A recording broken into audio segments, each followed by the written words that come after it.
A man drives through a quarantine checkpoint where he is stopped by workers in hazmat suits. As his truck is chemically treated, he complains that his livestock was harmed last time. The inspectors explain that these are routine security measures due to a minor leak at a nearby facility. After the treatment, the man drives off but is distracted by a phone call, accidentally hitting a deer. Instead of removing the animal, he drives away. Moments later, the deer rises, seemingly uninjured, with white film covering its eyes. The story then shifts to Sokwu, a broker who is always engrossed in work, neglecting his family. Even on his daughter Suan's birthday, he assigns his assistant to choose a gift, unaware of her preferences. That evening, Sokwu receives a call from his estranged wife, who asks him to peacefully settle their divorce and let their daughter stay with her, since he barely spends time with her. However, Sokwu is unwilling to give up custody and is prepared to go to court. When he arrives home, he overhears Suan planning to take a train to Busan on her own. Sokwu reassures her that he will take her soon, but is too preoccupied with work at the moment. He then hands her the gift, only to realize it's the same console he gave her last year. Feeling embarrassed, he asks her to choose something else. She once again requests to be taken to Busan tomorrow, and after seeing her pleading expression, Sokwu reluctantly agrees. Later, Sokwu's mother urges him to reconsider the divorce, as Suan misses her mother and needs both parents during this difficult time. She leaves him with a recording of Suan's school performance, where the nervous girl couldn't finish singing. Early the next morning, Sokwu and Suan head to the train station. On the way, they narrowly avoid an accident as emergency vehicles rush toward a burning skyscraper. At the station, the train to Busan is about to depart. A cheerleader, Jin-hee, boards with her team, excited to support her crush, Min-young-guk, at a baseball game.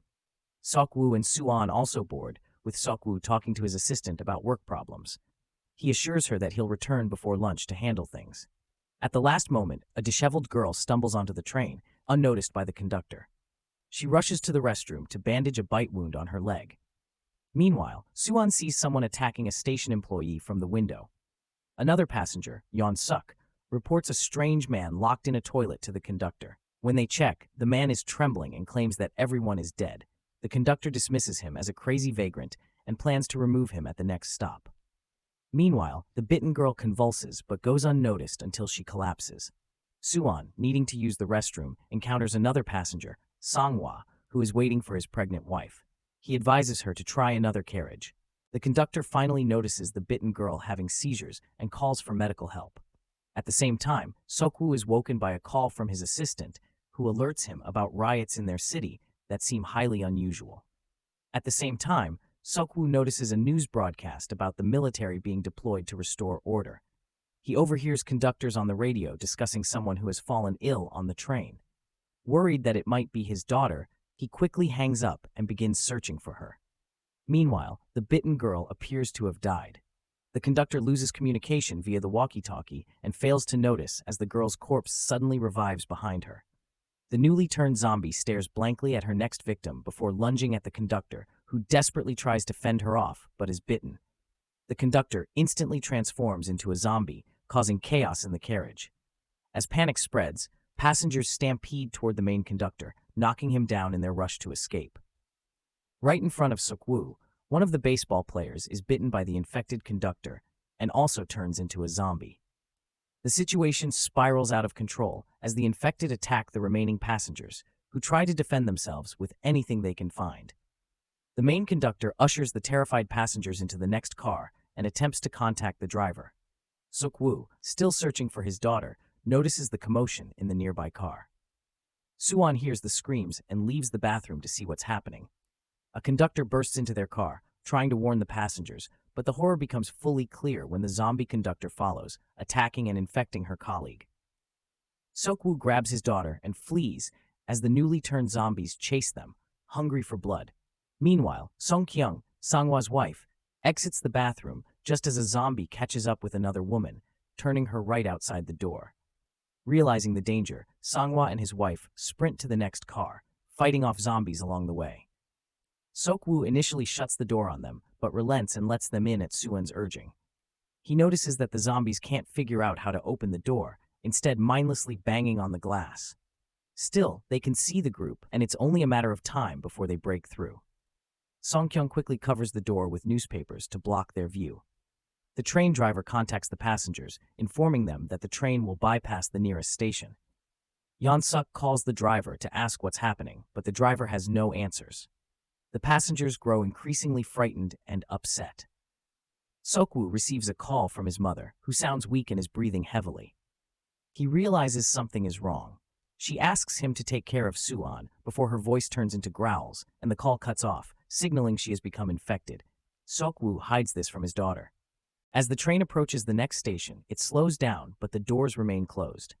Desperate people outside the train beg to be let in, but they are soon overrun by zombies. The entire country is under siege by the undead. Martial law is declared, and no one is allowed to leave their city. As survivors move from car to car, Seok-woo, Suan, two elderly women, and Sang-hwa with his wife are separated from the rest, forming their own small group. The train driver announces that they will head to Daejeon Station, where the military is expected to meet them. Hearing this, Seok-woo tries to contact his assistant to get an update on the situation at the nearest station. Meanwhile, Suan begins chatting with the married couple and elderly ladies. Sang-hwa mentions they haven't picked a name for their baby yet.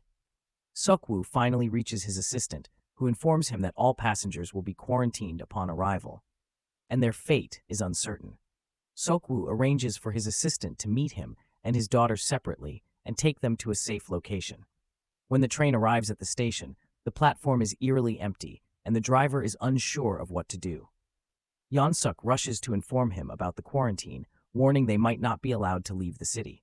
He suggests the driver detach the car with the zombies and head straight for Busan, but the driver opts to inspect the station first. As passengers move toward the depot, Seok-woo takes his daughter to a separate exit, where they are supposed to meet people sent by his assistant.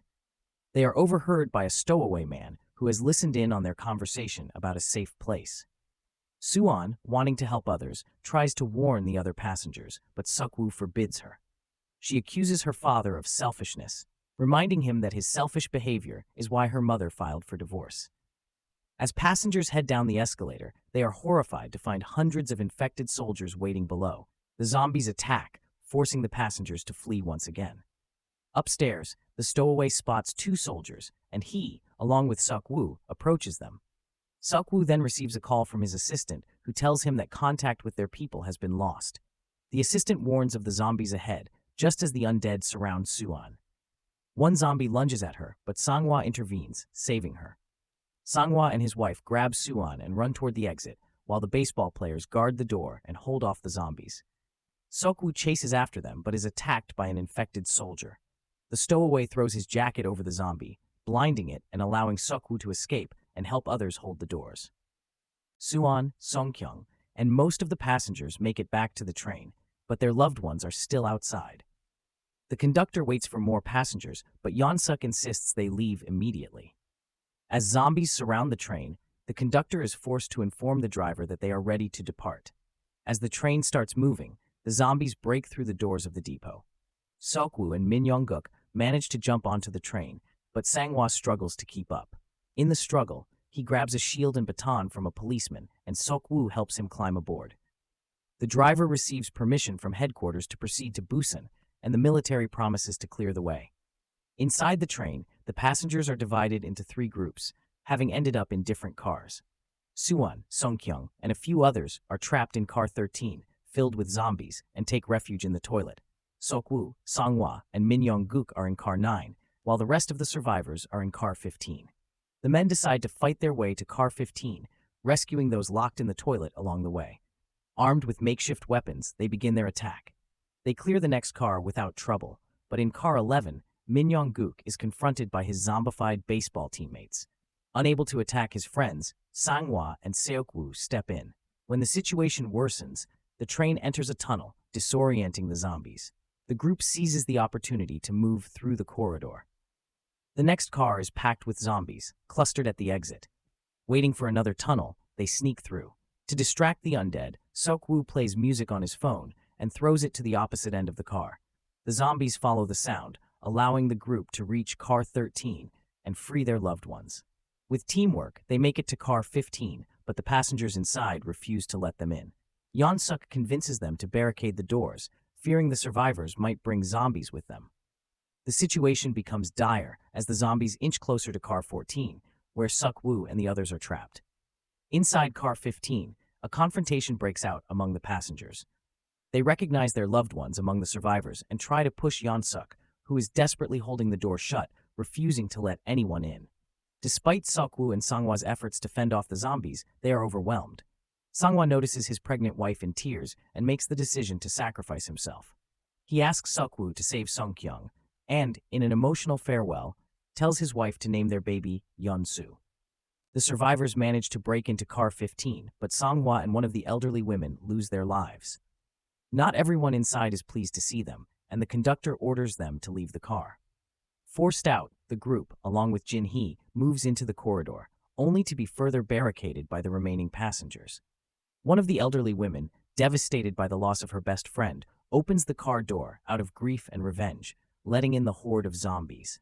As the surviving group regroups, Suk-woo contacts his assistant and learns that Busan is under military control. However, he also discovers the shocking truth that the zombie outbreak was caused by illegal experiments conducted by one of his company's largest clients. Suddenly, the train makes an emergency stop due to a blockage on the tracks. The driver announces that he will search for a new locomotive on the leftmost track. It turns out that Yeon-suk and the guide managed to survive by locking themselves in a toilet. The group decides to leave the train and make their way to the locomotive. Yeon-suk follows, but uses the conductor as bait to distract the zombies. Meanwhile, a burning train speeds toward the station, brushing against the zombie-infested train. In the chaos, the baseball player and cheerleader are killed, while Yeon-suk uses their deaths to his advantage, escaping by luring zombies toward them. The group finds themselves trapped between two trains. Suk-woo, Suwon, and Sung-kyung manage to escape the wreckage, while the stowaway heroically sacrifices himself to slow down the zombies. A locomotive, driven by the conductor, arrives to pick up the survivors. As the train passes by, the conductor spots Yeon-suk being attacked by zombies and goes to help him. However, Yeon-suk betrays him, throwing the conductor to the zombies and climbing aboard the locomotive. The trio reaches the moving train and escapes the zombie-ravaged station. Inside the driver's cabin, they find Yeon-suk, now infected, who attacks Suk-woo. A fight ensues, and Suk-woo manages to throw Yeon-suk off the train, but not before Yeon-suk bites him. Realizing he's doomed, Suk-woo shows Sung-kyung how to slow down the train and tells Suwon to stay close to her. Suwon, in tears, begs her father to stay, but Suk-woo gently pushes her away, exits the cabin, and closes the door behind him. As he succumbs to the infection, he recalls memories of his daughter and, with a smile, falls off the train. Sung-kyung and Suwon arrive in Busan, but they are forced to get off the locomotive and continue on foot through a tunnel. At the other end, the military mistakes them for zombies and prepares to shoot. Just in time, Suwon starts singing the song she didn't finish at her school concert because her father wasn't there. Realizing they are human, the soldiers rush toward them, saving the survivors.